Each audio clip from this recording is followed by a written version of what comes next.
তুমি কি কখনো ভেবেছ, আমি তো নামাজ পড়ি, দোয়া করি, তবু কেন আমার জীবন বদলায় না?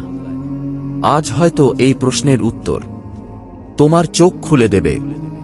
যেমন এক আল্লাহকে চাই কিন্তু গুনাহ ছাড়ি না। আমরা চাই আল্লাহ সাহায্য করুন, কিন্তু যে গুনাহ আল্লাহ অপছন্দ করেন সেটা ছাড়তে রাজি নই। দুই, দোয়া করি কিন্তু চেষ্টা করি না।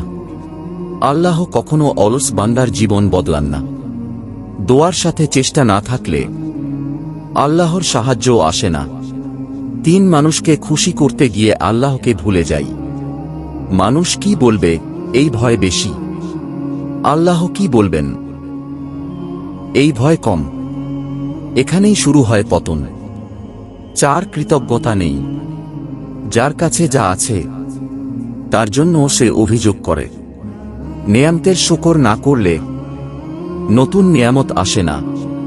পাঁচ, তোবা পিছিয়ে দিই, একদিন করব, এই একদিন আর আসে না। মৃত্যু কখনো নোটিশ দিয়ে আসে না।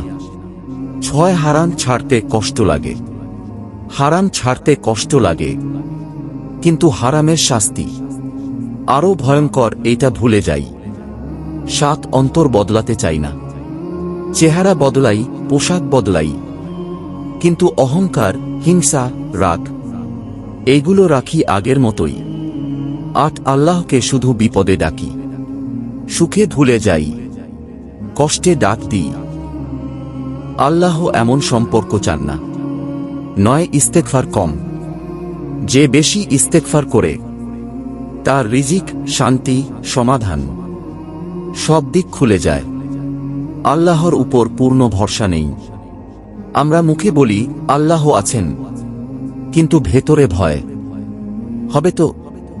ভাই, আল্লাহ তোমার জীবন বদলাতে চান, কিন্তু আগে তোমাকেই বদলাতে হবে। আজ যদি তওবা করো, আজই যদি ফিরে আসো, হয়তো আজ থেকেই আল্লাহ তোমার গল্প পাল্টে দেবেন।